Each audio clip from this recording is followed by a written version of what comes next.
Nairobi. Despite significant strides in digital infrastructure, Kenya still contends with a huge digital divide, with millions lacking access to reliable internet, television and essential digital skills. According to the Communication Authority of Kenya, the government, through the Universal Service Fund, now aims to bridge that gap, even as it targets 100% broadband coverage by 2030. But despite the efforts by the government, experts in the communications sector have raised concern over broadband usage, saying that though the country is significantly covered, only 30% of the population makes full use of the services.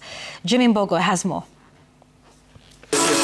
Data from the Communication Authority of Kenya shows that Kenya's 2G mobile coverage stands at 94.4%, with digital terrestrial television, DTT, reaching 85.8% of the population, while broadband access coverage stands at 78%.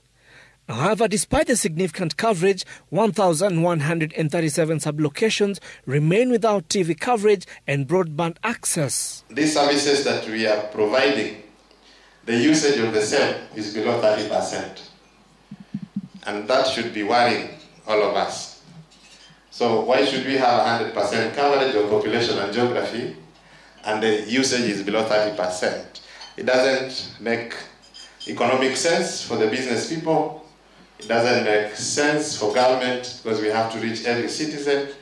It doesn't make sense for development partners because we would like everybody to be reached. Unless we prioritize inclusivity and maximizing reach, the promise of ICT will elude us. The transformative power of ICT is at its most potent when it leaves no one behind, when everyone in the society can access it and use it to grow. It's not enough to connect big towns and big businesses. The goal is to connect every town, every business and every household. Stakeholders have also been urged to tackle funding gaps, improve transparency in USF allocation, and ensure connectivity translates to real economic opportunities. That every investment, whether in a mobile tower, a school broadband link, or a digital village app, must change lives, not just tick boxes.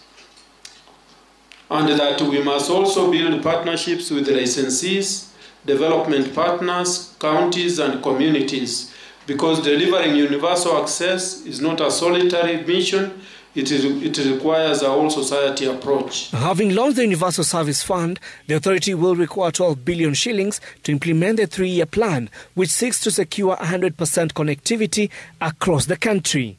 Jimmy Mbogo, Citizen TV, Nairobi.